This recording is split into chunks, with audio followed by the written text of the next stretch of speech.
मित्रों नमस्कार प्रणाम। मैं हंसराज चौधरी, संस्थापक श्री नवग्रह आश्रम सेवा संस्थान मोतीपुर का खेड़ा रायला भीलवाड़ा राजस्थान की ओर से आप सभी लोगों का स्वागत करता हूं।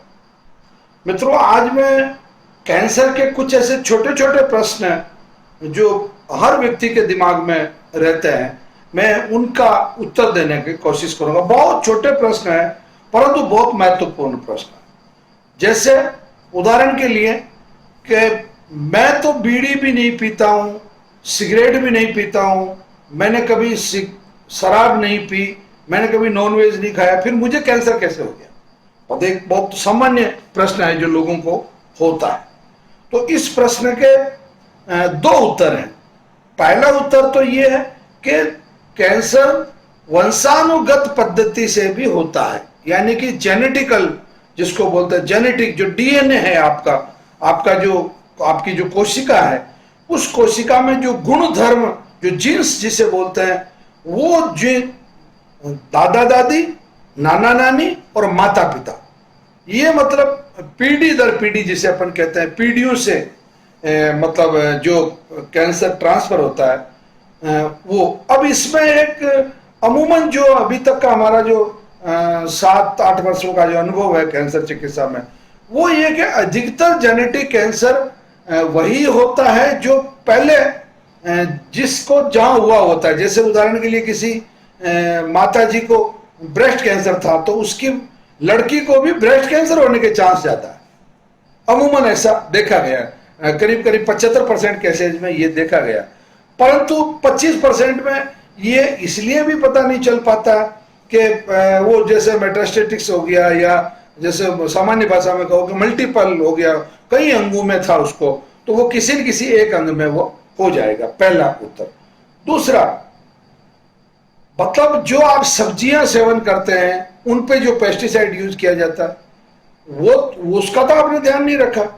ये जो आप दूध पीते हैं वो सिंथेटिक था, मतलब कृत्रिम दूध था, उसका तो आपने ध्यान नहीं रखा। या आपने जो अनाज इस्तेमाल किया उसके अंदर जो PD1 और CTLA4 नाम के जो प्रोटीन है दुनिया भर के, और उसमें जो DAP है, यूरिया है, फास्फोरस है, कैल्शियम अमोनियम नाइट्रेट है, ये पोटास है, ये जितने केमिकल बहुत अधिक मात्रा में मतलब उसे दिए गए फसल को अधिक उत्पादन लेने के लोभ में। बस उसके पीछे भी लोभ, उसका उद्देश्य ये नहीं था कि मैं ऐसे केमिकल डाल रहा हूं जिससे किसी न किसी को कैंसर हो जाएगा, नहीं, वो भले उसका ऐसा उद्देश्य नहीं था, परंतु इनडायरेक्ट उद्देश्य तो मतलब उसके द्वारा उद्देश्य तो नहीं कह सकते, पर इनडायरेक्टली गलती तो उससे हुई है।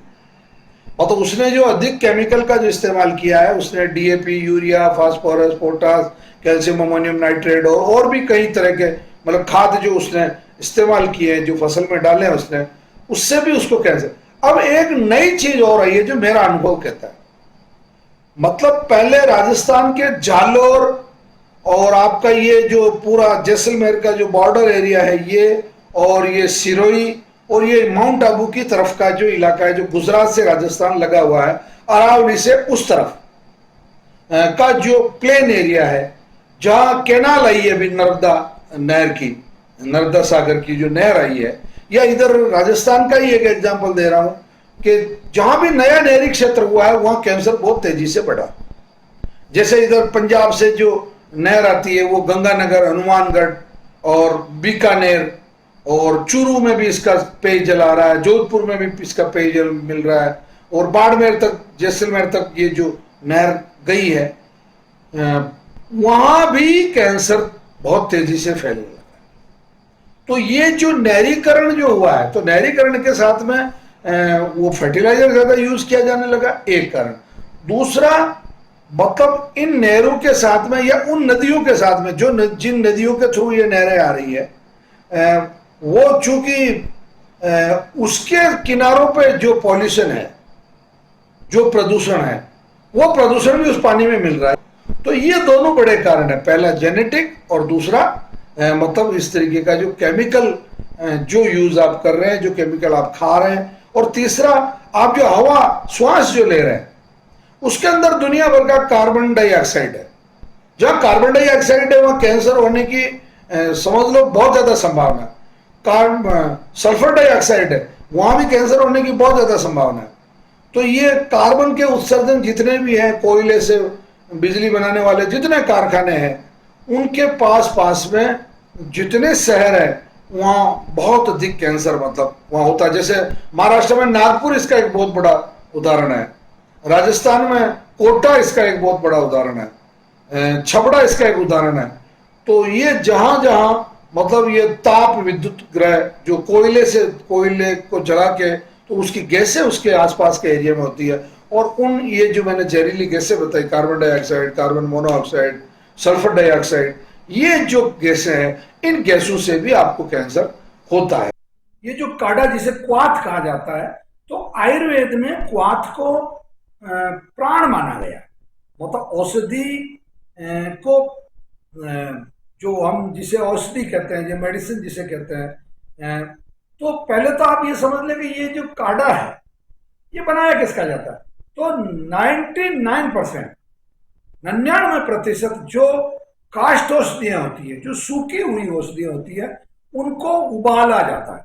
उनको उबाल के पानी डाल के, मैं आपको इसका सूत्र फॉर्मूला बताने वाला हूं, वो उस फॉर्मूले के तहत उतना पानी मिला के उसको उबालना, और उबाल के एक निश्चित मात्रा में उसका पानी समाप्त करके और उसको छान के जो लिया जाता है उससे क्वाथ कहा जाए, क्वाथ काढ़ा। ठीक है। अब ये जो काढ़ा है, ये क्यों काढ़ा बनाया जाए? आप उन औषधियों को सीधा खा भी तो सकते हैं, नहीं। आप उन औषधियों को अगर सीधा सीधा खाते हैं, हाँ कुछ औषधियां होती हैं जो शहद के साथ खाई जा सकती है या पानी के साथ जिनकी फाकी ली जा सकती है, जैसे डायबिटीज की जो औषधियां है वो पानी के साथ फाकी ली जाती है। आश्रम की जो अपना जो कैंसर कीमो है वो शहद के साथ लिया जाता है। तो कैंसर कीमो जब शहद के साथ लिया जा सकता है तो कैंसर किट क्यों नहीं लिया जा सकता? इसलिए नहीं लिया जा सकता है। रक्त शोधन जैसे शहद में क्यों नहीं लिया जा सकता? वो इसलिए नहीं लिया जा सकता है कि उसमें जो अधिकांश औषधियां हैं, वो औषधियां सीधा लेने पर आपके आमाशय को पचाने में बहुत अधिक परेशानी होगी, एक। दूसरा, जो लिक्विड डाइट आप लेते हैं वो हमेशा जल्दी पचती है। आप एक तो सॉलिड कोई चीज खाते हैं तो आपको थोड़ी देर बाद ताकत आती है, या 12 घंटे 24 घंटे बाद आपको उसका फर्क महसूस होता है। परंतु आप जैसे जूस पीते हैं तो जूस पीते ही आपको ताकत महसूस होती है। तो ये एक तरह से रस ही है, परंतु ये गर्म करके जिन उन औषधियों के अंदर जो प्राण तत्व है, जो औषधीय तत्व है, उन प्राण तत्वों को, उन औषधीय तत्वों को चूंकि पानी में सोलेबल करना है, उनको पानी के अंदर घुलनशीलता लानी है, तो पानी चूंकि घुलनशील होता है तो उसको वो जब उबलेगा तो वो जो प्राण तत्व है वो ऑस्मोसिस क्रिया के कारण या और कहीं ऐसी जो क्रियाएं हैं उनके वजह से वो बाहर निकलेगा और वो पानी में आ जाएगा। फिर उसको अपन छान लेंगे तो उसका जो कचरा है, उसका जो अपशिष्ट है, उसका जो बचा हुआ जो भाग है, उसको तो हम जो आपका सॉलिड वेस्ट जिसको कह लें आप, जो सॉलिड है परंतु वेस्ट है, क्योंकि काढ़ा लिक्विड है। आप इस बात को बहुत अच्छे से तरीके से मैं समझाने की कोशिश कर रहा हूं। तो ये आपका जो सॉलिड वेस्ट है, इस सॉलिड वेस्ट को तो आपको फेंकना है, और जो आपका नीचे लिक्विड निकला है, जो लिक्विड काम का है, जिसमें प्राण है, उन सभी औषधियों के जो 13, 14, 15 प्रकार के घटक जो हमने चाहे रक्त शोधन में मिला रखे हैं, चाहे कैंसर किट में मिला रखे हैं, या कफ खांसी की जो भी औषधि आपकी जो काढ़ा बना के आपको लेनी है, उसके अंदर वो जो प्राण तत्व है, वो जो प्राण तत्व का मतलब वो जो उपयोगी तत्व है, वो उसको आपको मतलब ग्रहण करना है। तो वो आपने सॉलिड वेस्ट को तो फेंक दिया, और जो नीचे काढ़ा बचा उसको आपको सिप सिप करके पीना है। अब बनाना कैसे है? तो वैज्ञानिक दृष्टि से नवग्रह आश्रम की जितनी औषधियां हैं, बल्कि मैं तो कहता हूं आप किसी भी चीज का काढ़ा कभी बनाए तो बिल्कुल एक साइंटिफिक सिस्टम से बनने वाला काढ़ा है। आप औषधि को मतलब जैसे आपने 10 चम्मच औषधि ली, 10 चम्मच का मतलब हो गया 50 ग्राम, एक एवरेज सामान्य बात आपको बता रहा हूं। 50 ग्राम औषधि में आपको 400 ml के आसपास पानी लेना है। 400 ml पानी खूब होता है, 50 ml ये जो मैं जो विधि आपको बता रहा हूं। आपने 400 ml पानी ले लिया, 50 ml पाउडर उसमें डाल दिया और उसको अच्छे से मिला के उबाल लिया करीब 1-1.5 मिनट तक, 1-1.5 मिनट तक मात्र, मतलब चाय उबालते हैं वैसे उसको बहुत अच्छे से आपने उबाल लिया। मतलब वो उबाला कई देर तक आ गया, उसको औषधि सहित मतलब पानी औषधि सब एक थर्मस में डाल दीजिए, थर्मस का ढक्कन लगा दीजिए और 12 घंटे के लिए उसको रख छोड़िए। 12 घंटे बाद उसको खोल के आप एक बार और उबाला ले लें, वही वापस 1-1.5 मिनट का, और आप इसको छान लें, तो ये आपका करीब 300 ml के आसपास पानी रह जाएगा। इस 300 ml के 6 टुकड़े कर लीजिए, यानी कि 50-50 ml को आपको 10-10 मिनट में पीना है, तो 6 टुकड़े हो गए तो 1 घंटे में आपका जो काढ़ा है वो खत्म हो जाएगा पीने में। और ये आपको ज्यादा गुणकारी होगा, ज्यादा लाभकारी होगा, आपका शरीर उसको अच्छे से पचा पाएगा और उसके जो औषधीय तत्व हैं वो आपको शरीर को अधिकाधिक मात्रा में, यानी मैं कहूँ कि बहुत अच्छे से मतलब वो तत्व आपको मिल जाएंगे और आप धीरे धीरे निरोगी होते जाएंगे। तो ये इस तरीके से काढ़ा पीने का तरीका, थोड़ा थोड़ा पिए, घूंट घूंट सिप सिप करके पिए। दूसरा, काढ़ा बनाने के लिए एवरेज 50 ग्राम औषधि में मतलब सूखे पाउडर के लिए करीब आधा लीटर पानी लें, और जो मैंने बताया शुरुआत में 2 मिनट उबाल लें, और आखिरी में शाम को उपयोग करने के पहले या सुबह उपयोग करने के पहले जब आप उसको छान रहे हैं, जो सॉलिड वेस्ट है उसको फेंक रहे हैं, तो ये जो लिक्विड है ये आपका करीब मतलब दो बार आप 10-10 मिनट के लिए, सॉरी 2-2 मिनट के लिए उबाल रहे हैं, तो उससे आपकी ये मात्रा बन जाती है और आप बहुत आसानी से ठीक हो जाते हैं।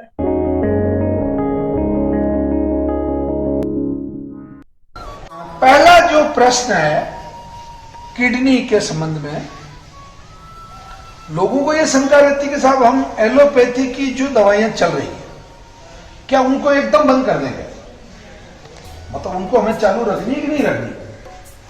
तो इसका उत्तर यह है कि बिल्कुल आपको उनको चालू रखनी है, उनको बंद करनी है 1 महीने बाद धीरे धीरे करके।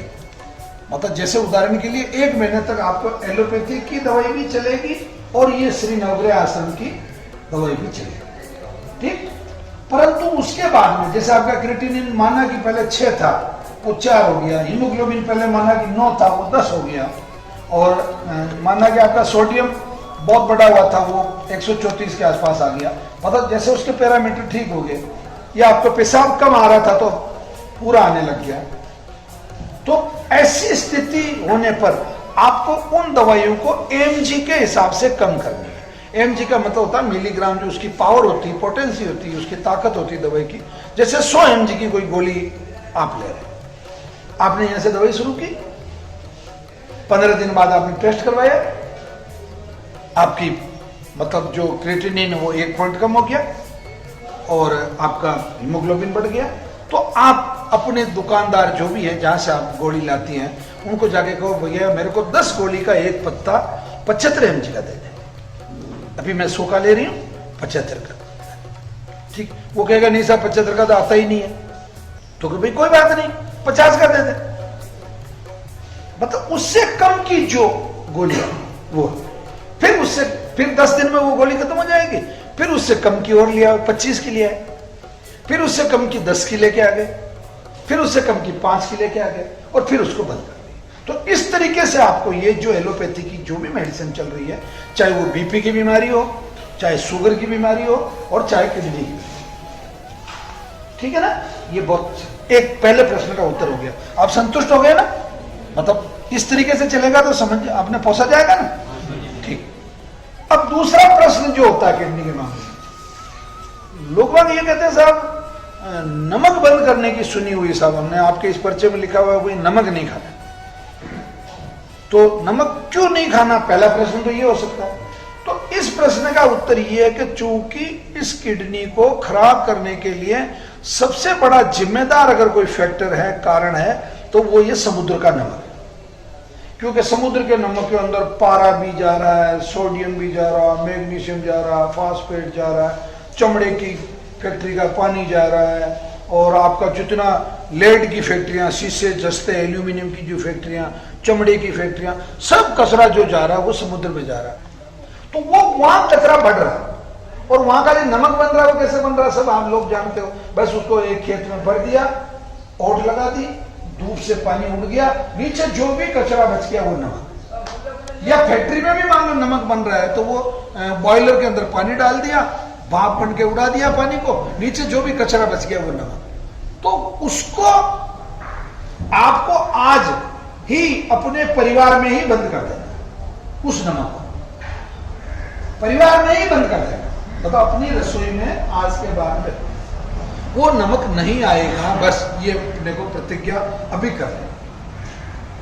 अब क्या करोगे? जो दूसरे लोग हैं जिनको किडनी की समस्या नहीं है, वो लोग तो सेंधा नमक भी खा सकते हैं और काला नमक भी खा सकते हैं, पर सेंधा खाएं। काला बेसिकली सेंधे से ही बनता है, उसका वो मटकों के अंदर उसको जला के बनाते हैं, तो वो एक अलग प्रोसेस है। तो आप दूसरे लोगों को तो सेंधा नमक खाना है, ठीक, परंतु किडनी वाले को नमक नहीं खाना। उसको आज से ही नमक छोड़ने की जो प्रक्रिया है उसको शुरू करनी है।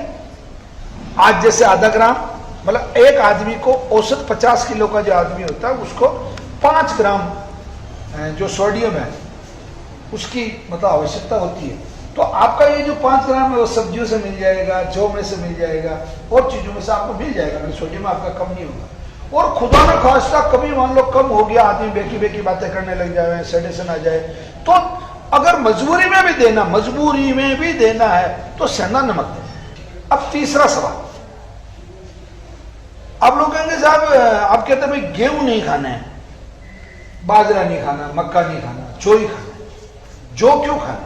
मतलब क्यों, आपका कोई चुनाव चिन्ह है क्या जौ? कि भाई नहीं जौ ही खाना।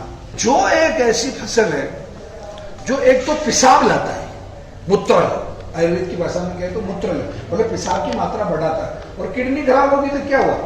पिसाब भी तो कम आने लग गया, इसीलिए तो किडनी खराब होगी। बाकी अपने को पता ही कैसे चलता? अगर पिसाब आ रहा था, अभी जैसे मेरे को बराबर पिसाब आ रहा, तो मैं मेरी किडनी को क्यों देखूं? मैं यही सोचूंगा भाई मेरा सब काम रेडी है, ठीक है। तो आपको जो इसलिए खाना है कि जो में एक तो सबसे कम टॉक्सिक कहते हैं जहर, मतलब सबसे कम जहर उसके अंदर टॉक्सिसिटी जो है वो सबसे कम। एक दूसरा जो पोषक है, मतलब जो में जितनी ताकत है और किसी में ताकत नहीं।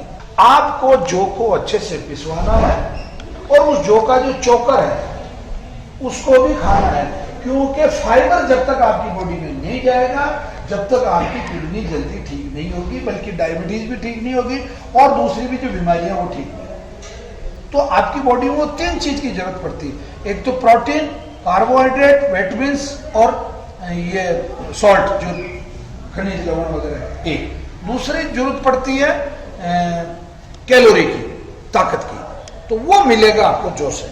और तीसरी जरूरत पड़ती है फाइबर की, रेसा। तो वो रेसा क्योंकि आजकल आदमी क्या कहीं आटा भी पिसवाने जाता है या घर पे भी आटे की चक्की है तो वो कहता अरे बिल्कुल बारीक कर यार, क्या आंख में डालेगा क्या उस आटे को? खाने के लिए तो मोटा मोटा दरदरा ही चाहिए ना। आपको जौ का दलिया शाम को खाना है और जौ की रोटी सुबह खानी है, या चाहे तो सुबह भी दलिया खा ले, शाम को भी दलिया खा ले, परंतु शाम को तो कोशिश करेंगे भर पेट दलिया खाएं। नमस्कार, आप परिचय देंगे अपना? हाँ, मेरा नाम राजेंद्र प्रसाद यादव, मैं बनारस का रहने वाला हूँ जी। और हमने बीएचयू इलाज करवाया जी। तो वहाँ पर प्रकाश पैथोलॉजी वाले जी ने हमको कैंसर लिख के दिया। तो फिर वो रिपोर्ट हम बम्बई भेज दिया, तो बम्बई के डॉक्टर ने बोले कि 1 हफ्ते में इसका काम खत्म। क्या करूंगे यहाँ पे दिखा के? मतलब उन्होंने कहा कि आप 1 हफ्ता में आपकी मौत हो जाएगी। मौत हो जाएगी, पूरा फैल चुका है, बचने वाले नहीं हो। उनका कहना था सर कि 4th स्टेज का कैंसर है जी। और ये ठीक नहीं होगा जी। उसके बाद हम लोग पता किए श्रीनगर आश्रम के बारे में जी। हम लोग यहाँ पे आए, यहाँ के क्लास लिए और यहाँ की पूरी दवा समझे। फिर समझने के बाद हम लोग यहाँ से दवा लेकर गए। दवा लेकर जाने के बाद हम लोग 1.5 महीने दवा चलाए पूरा। 1.5 महीने के बाद हम लोग सोचे कि एक बार कुछ जांच कराते हैं, देखिए क्या रिजल्ट मिलता है। जी जी। और 1.5 महीने के बाद सर जो हम उनको इनके लंग्स में जो गांठ था वो 33% सर क्लियर हो गया था। बहुत, हाँ, मतलब आपको विश्वास हो गया 45 दिन बाद के, मतलब इससे हमें लाभ हो रहा है। जी जी जी। फिर सर उसके बाद हम लोगों ने 2-2.5 महीने के बाद फिर से दोबारा जांच करा, पेट स्कैन। पेट स्कैन में सर वो 66% कवर हो गया था। जी जी। ठीक है, उसके बाद हम लोग फिर आए, डॉक्टर बोले कि भी लगातार पेट स्कैन मत करो, इससे प्रॉब्लम हो सकती है। फिर हम लोग आ गए घर, गांव पे। हम लोग बोले, हम लोग गांव पे आ गए और गांव पे आने के बाद हम लोग फिर गए अगले साल मई में। 19 जनवरी में गए और 17 जनवरी को हम लोगों ने तीसरी बार पेट स्कैन करवाया। जी जी तो उसमें जो लेफ्ट साइड में जो गांठ थी वो पूरा क्लियर हुई थी और राइट साइड में वो थोड़ा सा हल्का सा बढ़ गई थी, जी 1.8 से 2.1 हो गई थी। जी तो उसके बाद हम लोग डॉक्टर को दिखाया, डॉक्टर बोले कि सब क्लियर है, लेकिन एक राइट साइड में एक छोटा सा है कुछ, तो उसको मतलब वो कैंसर ऐसा कुछ नहीं मान रहे थे, बोले धब्बा है, तो ऐसा करके बोले। अब बोलने के बाद फिर हम लोग 1 साल बाद फिर से हमने अभी जो लेटेस्ट रिपोर्ट कराई है सर, उसमें पूरा दोनों साइड का क्लियर हो गया, कुछ भी नहीं है।